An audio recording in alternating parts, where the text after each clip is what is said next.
우리 믿는 자는 사명이 있습니다. 사명은 거창하게 말해서 사명이지 그냥 일이에요. 하나님의 일. 그래서 믿는 자의 사명, 하나님의 일은 무엇인가 생각해 봤으면 좋겠습니다. 어떤 일이 사명입니까? 그 일을 우리가 이제 하나님을 위한 일을 사명이라고도 하고 사역이라고도 합니다. 성경에서 사역이라는 말은 헬라어로 디아코노스라는 단어입니다. 이 디아코노스는 누구누구를 섬기다, 누구누구에게 서비스하다, 누구누구에게 봉사하다, 이런 뜻을 가지고 있어요. 그런데 이 디아코노스는 디아코네오라는 동사에서 왔거든요.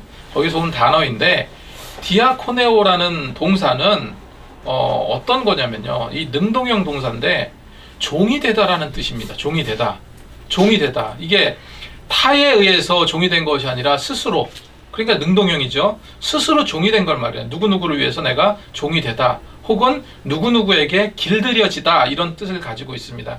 다시 말해서 우리가 하나님이라고도 하고 사역이라고도 하는 이 말의 의미는 바로 주인에게 복종하는 행동이 포함됐다는 거예요. 복종하는 행동 그 자체가 하나님의 일이다 하는 겁니다. 그래서 우리 믿는 자들의 노력과 열심은요, 목숨 걸고 주님을 위해서 복음을 전하고 환난과 핍박이 올지라도 인내하면서 이겨내고요, 비록 가시밭길이라고 해도, 가시에 찔려서 그냥 피가 철철철 흘러나온다 할지라도, 아파온다 할지라도, 험난한 길이라 해도 웃으면서 걸어갈 수 있어야 한다는 거죠. 그런데 그런 주님이 말씀하신 사역은 그런 대단하고 거창한 노력만 이야기하는 것이 아니라, 우리 이제 믿음의 식구끼리 서로 섬기는 거죠. 서로 섬기고, 서로 위로가 되고, 서로 은혜가 되고, 서로를 위해서 기도 제목을 받고 기도해주고, 또 교회를 가꾸고, 교회 청소도 하고, 여러 가지 허드렛 일 같은 거, 이런 것도 다 어떤 겁니까? 주님을 위한 일이에요. 주님을 위한 사역, 디아코노스입니다. 우리 사명이라는 것이 그래요. 사명이라는 것이 다른 게 아니라 예수님처럼 섬기고 예수님처럼 봉사하고 행동하는 거, 이것이 바로 우리의 사명이에요. 이제 2022년도가 저물어가지만 또 한편으로는 2023년도 새로운 한 해가 시작이 됩니다. 내년도에는 정말 달라져야 될 거라고 저는 생각을 해요. 올해 마무리를 잘하고, 그리고 내년 시작은 정말 이거부터 생각하면 좋겠습니다. 하나님의 일, 지금까지 말씀드렸던 그 하나님의 일을 내가 내년도에는 어떻게 할 것인가 깊이 생각해 보시고, 그리고 섬김과 봉사로 교회 일에 온전히 힘쓰는 저와 여러분이 되었으면 좋겠습니다. 오늘 저는 영광의 길로 가라, 이런 제목으로 말씀을 전하고자 합니다. 우리 인생의 본향은 저 천국입니다. 그래서 성경은 우리를 나그네로 묘사하기도 하고, 우리는 저 천국을 향해서 걸어가고 있어요. 근데 그 길이 좋은 길이 돼야 되겠죠. 어떤 길이 돼야 되겠습니까? 영광의 길이 돼야 할 줄로 믿습니다. 그가 걸어가는 걸어가야 할 길이 어떤 길이어야 하냐면 영광의 길이어야 하는데, 그 영광의 길이 무엇일까? 여러분, 이번 월드컵에서 우리나라가 12년 만에 16강에 진출했습니다. 그래서 대표 선수 손흥민 선수를 비롯해서 대표 선수들이 금이 환영 받으면서 입국을 했어요. 많은 사람의 환대 속에서 이게 바로 영광의 길이라고 생각할 수 있겠죠. 벤투호 감독도 떠났지만 환영을 받으면서 그렇게 떠나갔습니다. 이처럼 우리가 볼 때, 세상적으로 볼 때 영광의 길이라는 것은요, 무슨 꽃다발을 걸고 꽃가루를 뿌려주고 환호하고 환영해주는 그런 길일지는 모르겠습니다. 그런데 역설적이게도요, 우리가 가야 될 영광의 길은 그냥 예수님께서 가신 그 길을 그대로 따라가는 거예요. 예수님께서 가신 그 길을 가는 것이 영광의 길입니다. 어떤 길입니까? 십자가의 길이에요. 고난의 길입니다. 어찌 보면 외롭고 쓸쓸할 수도 있고, 고난의 광풍이 휘몰아치는 정말로 힘든 길일 수 있습니다. 그게 영광의 길이. 어쩌면 영광의 길을 향해 가는 길, 이렇게 표현하는 것이 더 옳을지 모르겠어요. 영광의 길을 향해 간다, 이렇게 표현하는 게 더 옳을지는 모르겠습니다. 우리는 주님이 걸어가신 그 영광의 길로 가야 될 줄로 믿습니다. 예수님의 제자들이 많았지만 12명만 있는 게 아니죠. 제자들도 예수님을 믿고 그 제자로서 수행하면서 갔지만 예수님이 어떤 분인지 잘 몰랐어요. 그냥 좋은 선지자쯤으로 여겼고, 메시아라는 사실을 들었어도 그럴 수가 있을까? 에이 설마, 이 정도였습니다. 확실히 믿지 못했어요. 그런 내용이 오늘 말씀에 나오죠. 오늘 말씀의 제자들은 처음에는 이 일을 깨닫지 못하였다라고 기록하고 있어요. 16절 말씀에 제자들은 처음에 이 일을 깨닫지 못하였다가 예수께서 영광을 얻으신 후에야 이것이 예수께 대하여 기록된 것임과 사람들이 예수께 이같이 한 것임을 생각났더라. 그러니까 나중에 생각났다.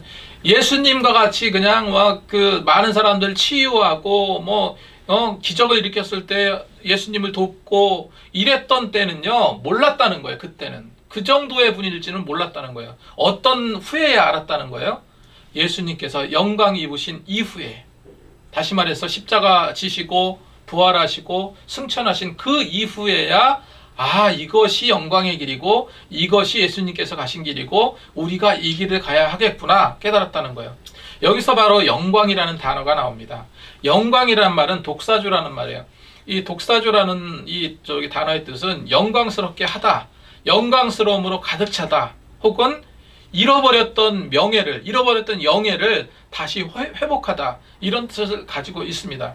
그래서 영광을 얻었다라는 그 말은 본래 갖고 있었던 높은 지위를 획득하다, 회복하다, 이런 의미가 담겨져 있다는 겁니다.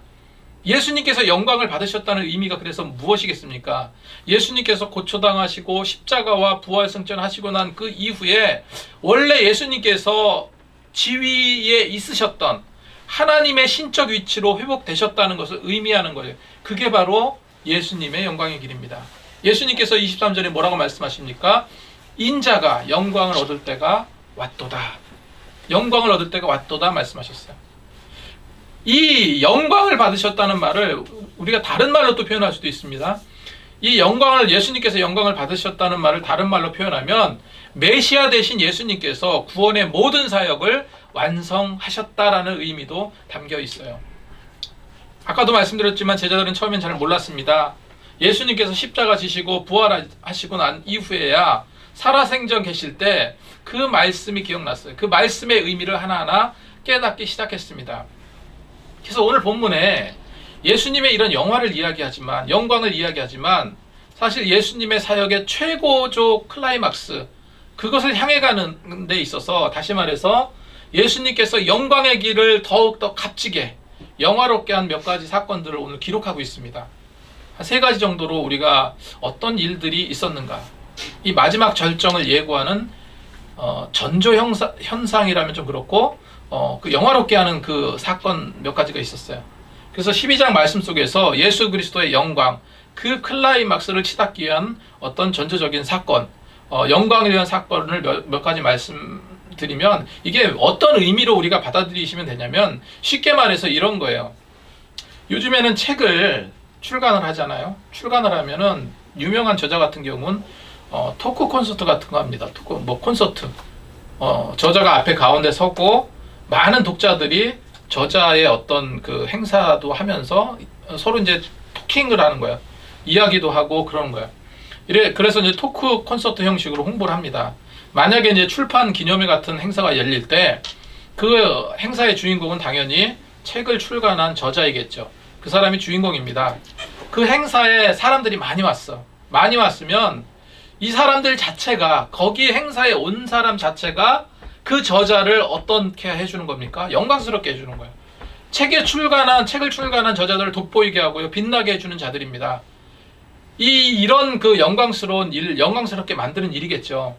출판 기념을 할 때 여러 가지 이제 행사들을 많이 합니다. 예를 들어서 진행자가 있겠고, 저자분이 이런 분입니다. 살아온 길을 설명하기도 하고, 이러이러한 업적들을 이루어냈습니다. 업적들을 말하고 막 프로젝트로 띄워주고 설명하고, 그리고 저명한 주야 인사들이 나와가지고 축사를 하기도 하고, 때로는 어떻습니까? 축하 연주를 하거나 축하 게스트가 와서 한두 마디 이야기도 하고 걸어가요. 그런데 이게 본질은 아니잖아요. 이것은 본질이 아닙니다. 이거는 그냥 어떤 겁니까? 책을 출간한 저자를 빛나게 해주기 위해서 온 사람들이에요. 다시 말해서 이 모든 사람들이 그 저자의 영광을 위해서 온 자들이라는 겁니다. 도서를 출간한 저자에게 영광을 돌리는 순서를 위해서 사람들이 그렇게 필요한 거예요. 있는 거예요. 그런 일들을 말하는 겁니다. 마찬가지로 예수님께서 십자가의 부활과 승천 같은 영광을 드러내기 전에 예수님을 더욱더 빛나게 했던 일, 더욱 돋보이게 했던 몇 가지 사건들이 오늘 말씀에 기록되어져 있는데, 그 첫 번째가요, 지난주에 우리가 한번 살펴봤죠. 마리아가 옥합을 깨트린 사건이에요. 이 사건이 예수님을 영화롭게 한 사건입니다. 이 사건은 예수님의 영광 받으심의 준비 작업이라고 볼 수 있죠. 유대인들에게는 장례 때 풍습이 있었습니다. 바로 죽은 시체에게 기름을 붓는 거예요. 예수님 말씀을 잘 듣고 믿었던 마리아는요, 예수님의 영광 받으실 분임을 분명히 알고 있었고요. 그래서 실제로 십자가에 달려 죽으실 것을 말씀하셨고, 적어도 마리아만큼은 그것을 사실로 믿었다는 거죠.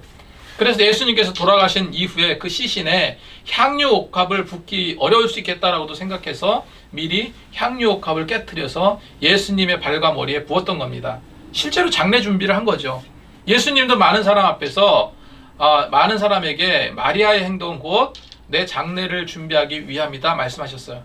그렇기 때문에 마리아가 깨트린 향유 옥합 사건, 그 깨트린 사건은 예수님께서 영광받기 위하신 준비 작업이요, 예수님을 영화롭게 한 사건이라는 겁니다. 두 번째로, 오늘 본문에 나귀를 타고 예루살렘 입성한 사건이 있습니다. 종려나무를 흔든 그 많은 자들이 있었는데 막 환호하고 열광하고 했죠. 그렇게 예수님을 영화롭게 했어요. 영화롭게 한 사건 중에 하나가 바로 나귀 타고 온 예수님을 종려나무까지로 흔들고 환영했던 그 많은 사람들이. 12절 13절 말씀을 보면, 그 이튿날에 명절에 온 큰 무리가 예수께서 예루살렘으로 오신 것을 듣고 종려나무가지를 가지고 맞으러 나가 외치되 호산나 찬송하리로다, 주의 이름으로 오시는 이 곧 이스라엘의 왕이시여 하더라 기록하고 있습니다. 많은 사람들이 종려나무가지를 흔들며 호산나, 호산나 뜻이 뭡니까? 우리를 구원하소서, 우리를 도와주셔서 환영하는 뜻을 담고 있습니다. 이토록 많은 사람들이 종려나무가지를 들고 몰려온 이유가 무엇입니까? 예수님께서 죽었던 나사로를 살리신 그 능력의 메시아라는 사실을 듣고 사람들이 몰려왔던 거예요. 17절 18절 말씀에 나사로를 무덤에서 불러내어 죽은 자 가운데 살리실 때 함께 있던 무리가 증언한지라, 이에 무리가 예수를 맞음으로 이 표적을 행하심을 들었음이로라 기록하고 있습니다. 그래서 사람들이 기적의 사건을 듣고 몰려왔던 것처럼요, 우리는 지금 매주 이 하나님의 말씀을 듣는데 우리가 왜 듣습니까? 성경의 말씀은 들음에서 난다고 했기 때문이죠. 어떤 말씀을 듣습니까? 성경 말씀을 듣고 예수님의 이야기, 예수님의 역사, 능력의 이야기를 들어요. 이 기적의 말씀을 듣고 마음속에 뭐로 심겨집니까? 믿음으로 심겨져 하고요. 이 말씀의 능력이 일상의 삶 속에서 능력으로 나타나야 됩니다. 말씀을 듣고 설교를 듣는데 그것이 끝이 아니라 이런 성경의 말씀인 내 신앙의 간증과 내 신앙의 체험으로 나타나야 된다는 거죠. 그래서 우리 찬송가 가사처럼 이것이 나의 간증이요, 이것이 나의 찬송이라. 믿음의 간증이 있는 신앙, 믿음을 소유하시는 정말로 저와 여러분이 다 되셨으면 좋겠습니다. 세 번째로, 예수님의 그 영광 받으심을 더욱 빛나게 한 사건들을 우리가 보고 있죠. 세 번째 어떤 것이 있었습니까? 헬라인이 예수님을 문안하러 왔다라고 성경은 기록하고 있어요. 21절 말씀에 그들이 갈릴리 베세다 사람 빌립에게 가서 청하여 이르되 선생이여 우리가 예수를 배우고자 하나이다 하니, 이렇게 기록하고 있습니다. 그냥 이례적인 그런 그 사건으로 치부할 수도 있지만 헬라인이라는 사실에 우리는 기억을 해야 돼요. 이 상징적인 의미가 있잖아요. 헬라인은 누구입니까? 이방인들이죠. 정통 유대인들이 아닙니다. 다시 말해서 이방인의 구원과 관련된 어떤 상징을 보여주고 있다라는 거죠. 그래서 헬라인들이 예수님을 뵙고자 찾아왔는데 굉장히 겸손했어요. 겸손하고 공손하게 예의를 갖춰서 예수님께 직접 나가지 않았습니다. 예수님께 직접 나가지 않고 제자들을 불렀어요. 제자들에게 물었어요. 성경에 누구에게 갔다고 그랬습니까? 빌립에게 갔어요. 빌립에게 가서 예수님을 뵙고 싶습니다. 그렇게 이야기를 했다는 거예요. 헬라인이니까 유대인의 말을 쓰진 않았겠죠. 헬라 말을 썼겠죠. 그 빌립은 알아들었다는 얘기예요. 그 헬라인의 말을. 그래서 빌립이 얼른 예수께서 가서 이 사실을 예수님께로 먼저 간 게 아니라 빌립이 그 얘기를 듣고 안드레와 먼저 상의를 하죠. 안드레와 먼저 상의를 해서 예수님을 찾아왔는데 어떡할까? 그제서야 이제 예수님께 안드레와 상의한 이후에 예수님께 그 사실을 알립니다. 이 헬라인이 왜 빌립에게 먼저 찾아가서 접촉했을까? 이 빌립이라는 이름 자체가요, 헬라식 이름이에요. 헬라식 이름. 그러니까 빌립이 헬라와 관련돼 있는 거예요. 헬라라는 헬라인과 관련이 있는 거예요. 그래서 많은 신학자들이 왜 빌립에게 먼저 갔을까? 빌립은 누구보다도 헬라어를 잘 유창하게 구사했을 것이다. 이렇게 보고 있습니다. 그리고 빌립의 고향은 베세다였는데 베세다가 어떤 지역입니까? 헬라인들이 많이 사는 곳이에요. 그래서 예수님을 찾아온 몇몇 헬라인이 어쩌면 빌립의 고향에서 자라는 헬라 사람일 수도 있겠다라고 또 이제 생각하기도 합니다. 어쨌건 예수님은 저들을 향해서 뭐라고 표현하십니까? 이제 인자의 영광을 얻을 때가 왔도다. 인자가 영광을 얻을 때가 왔도다. 다른 말로 뭐예요? 이제 죽을 때가 됐구나. 이제 십자가 질 때가 됐구나. 이제 부활, 승천, 그리고 본래의 모든 구속사역을 완성할 때가 왔구나. 이렇게 말씀하신 거예요. 제가 처음에 뭐라고 그랬습니까? 우리가 생각하는 고난의 길은, 우리가 생각하는 영광의 길은 금이 환영하는 길이 아니라고 그랬습니다. 어떤 길이에요? 좁은 길입니다. 예수님이 가시는 그 가시밭길이에요. 그래서 인자가 영광 얻을 때가 왔도다. 이 말씀은 그의 개인적인 영화를 말함이 아니고 메시아의 구원 사역의 완성을 가리키는 말이라는 것을요, 기억하시기 바랍니다. 그래서 이 헬라인이 찾았다는 것은 우리가 그냥 한 사람이 찾아온 거이지만 이것은 전 세계에 있는 많은 이방인들에게 하나의 표적을 준 거예요. 표적. 그 표적이 뭡니까? 예수 그리스도를 통해서 예수님뿐만 아니라 믿지 않은 많은 자들이 예수 그리스도를 통해서 구원받고 거듭나고 똑같이 영광의 길로 나아갈 수 있는 길을 얻게 되었다는 그 상징적인 의미가 담겨 있다는 겁니다. 그래서 크로샤 이데라는 사람은요, 이렇게 말했습니다. 이방인들이 예수님을 영화롭게 하는 것은 그들이 예수님께 먼저 찾아오는 원리에 따르지 않고 그가 저희를 부르심으로 되는 원리에 따른다. 다시 말해서 예수께서 죽었다가 다시 사셔서 저희에게 복음을 전하심으로 된다. 이렇게 말하고 있습니다. 이 말은 이 시대에 하나님을 더 영화롭게 하는 길은요, 우리도 이방인이었잖아요. 우리도 똑같은 이방인이었는데 정말로 하나님을 더 영화롭게 하고 예수님을 더 영화롭게 하는 길은 오직 복음을 전하는 그 복음 전파라는 사실을 말해주고 있는 거예요. 우리 같은 이방인들이 구원의 은혜를 누리게 된 것, 주를 믿고 구원을 받게 된 것, 정말 큰 은혜요, 영광이라는 사실 여러분 기억하시기 바랍니다. 그래서 예루살렘 입성한 그 사건, 마리아가 향유옥합을 깨뜨린 사건, 헬라인이 예수님을 방문했던 사건, 오늘 본문에서 이 모든 것이 예수 그리스도 영광을 드러내기 위한 준비라고 볼 수 있죠. 그래서 이 시대를 사는 우리는 역시 예수님의 영광스러움을 드러내도록 믿는 자로서 많은 노력을 기울여야 될 줄로 믿습니다. 우선 이제 다음 주가 크리스마스잖아요. 다음 주가 크리스마스인데 예수님의 영광이 점점 드러나고 확장돼야 되는데 그렇지 않은 것 같아요. 이 세속에 취해 있고 세상 풍조에 휩쓸리다 보니까 이 딱딱하게 느껴지는 이 복음은 그냥 뒤로 팽개쳐 버리고요. 우리 인사할 때도요, 이제 미국에서 특히, 우리나라는 아직 그런 개념이 좀 덜한데 미국에서는요, 메리 크리스마스 못하게 합니다. 메리 크리스마스가 뭐예요? 예수님의 생일을 축하하는 거야. 그죠? 예수님의 생일을 축하해 주는 거야. 우린 메리 크리스마스라고 인사해야 되는데 해피 헐리데이라고 인사하자. 그거는 기독교인들만 하는 인사인데 왜 우리가 그렇게 인사해야 되냐? 해피 헐리데이로 인사하자고 합니다. 그리고 영상을 통해서 그때 그 간증을 통해서 들었는데 미국에서는 공적 그 모임에서요, 목사가 초대받아서 그 모임을 위한 기도를 하더라도 예수 이름으로 기도 드립니다라는 말을 못해요. 예수 이름으로 기도 드린다는 거를 못하게 합니다. 마지막에 어떻게 기도합니까? 모든 신의 이름으로 기도합니다. 이렇게 말해요. 모든 신의 이름으로. 이게 우리 사람의 인권도 굉장히 중요하고 서로의 방식을 이해하는 거 너무 중요하지만 이건 완전 엇나간 거고 엇나간 사상이에요. 우리가 다른 이름으로, 다른 신의 이름으로 기도한다는 게 말이 됩니까? 그런데 목사라 할지라도 공개 석상에서는 다른 사람 모든 신의 이름으로 기도해야 된다니까요. 심각한 문제입니다. 그래서 이 메리 크리스마스라는 그 인사 자체도 이제 못하게 할 것 같아. 왜 그런 인사를 해피 홀리데이라고 인사해라. 여러분, 개인의 행복과 쾌락과 즐거움을 찾게 급급한 연말이 되지 말고, 요즘에는 뭐 캐럴도 저작권이 있어가지고 캐럴도 잘 못 듣고 그러잖아요. 정말로 예수님이 주인이 되는 그런 크리스마스가 되었으면 좋겠어요. 그래서 옛날에 아름다운 성탄절의 그 추억들, 이런 게 다 사라져가고 있어요. 지금 너무나 안타깝습니다.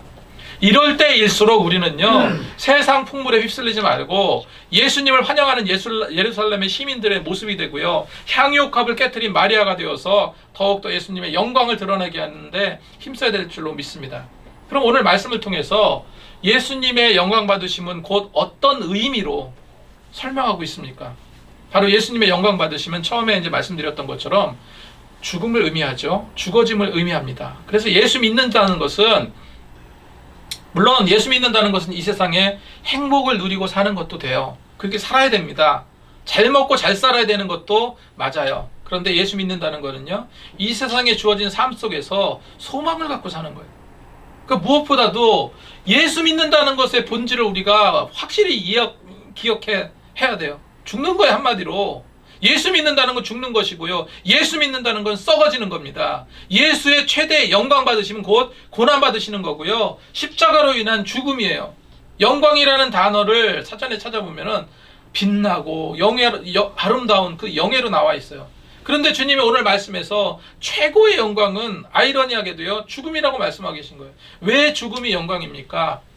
오히려 사망 권세를 뚫고 다시 사신 부활이 더 영광스러운 일이 아닐까? 맞습니다. 하지만 십자가의 죽음은, 그로 인한 인생의 구속의 성취하심은요, 인간이나 다른 어떤 피조물이 할 수 없는, 해결할 수 없는, 오직 메시아 되신 예수님만이 성취하실 수 있는 그런 일이기 때문에 그래요. 그래서 주님께 영광이고 우리에게는 덧없는 영광인 거예요. 그래서 영광의 영광인데 어떤 영광이라고 우리가 부릅니까? 고난의 영광이라고 부르요. 고난의 영광. 우리는 예수님을 믿죠. 순환과 핍박이 예수님을 제대로 믿지 못하게 할 수 있어요. 순환과 핍박 없이 예수님을 제대로 믿을 수 없습니다. 예수님을 믿는 길은 어차피 좁은 길이고 어차피 가시밭길이에요. 그럼에도 우리는 왜 그 길을 가야 됩니까? 지독히독 한돈 팔지 말라고 그러고 예수님만 바라보라고 하고 남들이 손가락질하건 조롱하건 우리는 미소를 띄우면서 저들의 조롱을 참아내고 있습니다. 왜 그렇게 해야 됩니까? 고난은, 핍박은 영광으로 이어지는 영광의 길의 그 과정에 있기 때문에 그래요. 무엇보다 누가 가신 길입니까? 예수님께서 가신 길이기 때문에. 여러 번 제가 말씀드렸지만, 여러분, 내 인생에 여태까지 신앙생활을 하고 있죠? 내 인생이 너무나 순탄한 것 같다, 편안한 것 같다, 그렇게 지금 예수 믿는 것 같다, 그건 어떻다고 그랬습니까? 그 내 신앙 돌아봐야 된다고 말씀드렸어요. 우리 믿음 생활이라는 것은 취미 생활 아닙니다. 취미 생활을 하는 거 아니에요. 살기 위해서 하는 거예요. 살기 위해서 십자가 붙드는 거예요. 그냥 십자가 붙들려고 하면은 그거 누가 붙들겠습니까? 그거 붙들지 않으면 죽기 때문에 붙잡는 거잖아요. 그래서 교회라는 것은 희희낙낙거리면서 놀고 술에 취해 떠들었다는 그런 그 유람선이 아니라, 어떤 선이라고 그랬어요? 유람선이 아니라 생명을 살리고 구조해내는 구조선이 교회인 거예요. 바다에 빠져서 허우적거리는 사람들이 간신히 밧줄을 잡았습니다. 물결은 거세지고 그 밧줄 잡는 것조차 너무나 힘들어지는 거예요. 물에 빠져있는 사람들이 힘들고 귀찮다고, 아유 너무 귀찮다, 너무 힘들다, 그래서 그 줄을 놓아버리면 어떻게 되겠습니까? 결과는 뻔해요.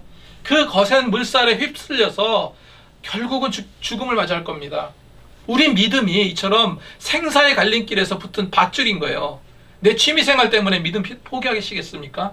죽음 때문에 영벌을 택하시겠어요? 내 비전 때문에, 돈 버는 일 때문에, 취업과 승진 때문에, 이러저러한 일 때문에 정신줄을 놓아버리면 안 된다는 거예요. 그러지 말라는 겁니다. 제가 드릴 말씀은 절대로 안 된다는 거예요. 어차피 악한 세상에 예수 믿는 자로 산다는 것, 예수 믿는 자로 살기 원한다면요, 평탄을 포기해야 됩니다. 예전에 제가 기독교 영화 한 편을 본 적이 있습니다. 잊혀진 가방이라는 영화인데 권오중이 나와, 유명 배우 권오중이 나오고, 그 콩고 선교사 이야기입니다.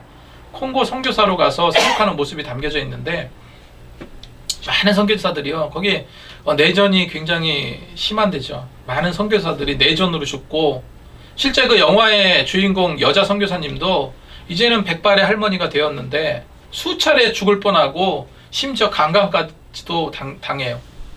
콩고라는 그 미지의 나라 가서 여러 가지 수모와 치욕을 당하면서도 오직 복음을 전하면서 주님의 사명을 감당합니다. 빛과 소금의 역할을 감당합니다. 이것이 어떤 일입니까? 예수님을 영화롭게 하는 일이에요. 그럼에도 불구하고 예수님 한 분 때문에 내가 핍박받고 내가 저주받고 내가 죽는 거, 여러분, 예수님을 위한 거라면 가장 큰 영광일 수 있어요.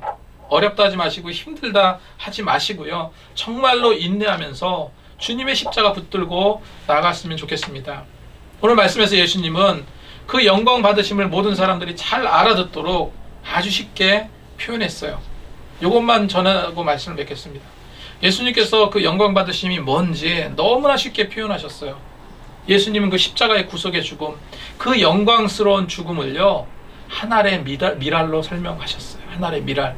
24절 말씀에 내가 진실로 진실로 너희에게 이르노니 하늘의 밀이 땅에 떨어져 죽지 아니하면 하늘 그대로 있고 죽으면 많은 열매를 맺느니라. 그렇습니다. 오늘 본문에서 영광 받으심은 곧 하늘의 미랄이 땅에 떨어져 죽는 것, 십자가에 달려 죽으심으로 하늘의 미랄이 땅에 떨어져 죽게 되었습니다. 미랄이 땅에 떨어져 죽지 않으면 그냥 그대로 있는 거고, 땅에 떨어져 죽으면 많은 열매를 맺게 되는 거예요. 이와 마찬가지로 우리가 정말로 썩어지는 신앙인, 그래서 많은 열매를 맺을 수 있는 그 믿음의 신앙인이 되어야 될 줄로 믿습니다. 예수님께서도 이 영광의 죽음을 통해 이사야 53장 10절 말씀에 그 예언에 그대로 성취하셨죠. 여호와께서 그에게 상함을 받게 하시기를 원하사, 하나님께서 상함 받기를 원하셨대요. 원하사 질고를 당하게 하셨은즉 그의 영혼을 속건 제물로 드리기에 이르며 그가 시를 보게 되며 그날은 길 것이요 그의 손으로 여호와께서 기뻐하시는 뜻을 성취하리로다 했습니다. 속건 제물로 드리셨다. 죽으셨다는 것. 하늘의 미랄이 되어서 썩어지셨다. 제물이 되셨다. 하늘의 미랄이 썩어짐으로 그 희생으로 인해 많은 구원의 열매를 맺게 되었고, 그로 인해서 우리는 감히 영생의 길을 얻게 되었다는 겁니다. 예수님께서 남을 위해서 생명을 내어주셨던 것처럼요, 우리 역시도 그런 남을 위한 그 마음으로 신앙생활해야 될 줄로 믿습니다. 25절 말씀에 이렇게 말씀하셨죠. 자기의 생명을 사랑하는 자는 잃어버릴 것이요 이 세상에서 자기의 생명을 미워하는 자는 영원토록 보존하리라. 우리 믿는 자의 영광스러운 삶 어떤 삶입니까? 예수님만 따라가는 삶이에요.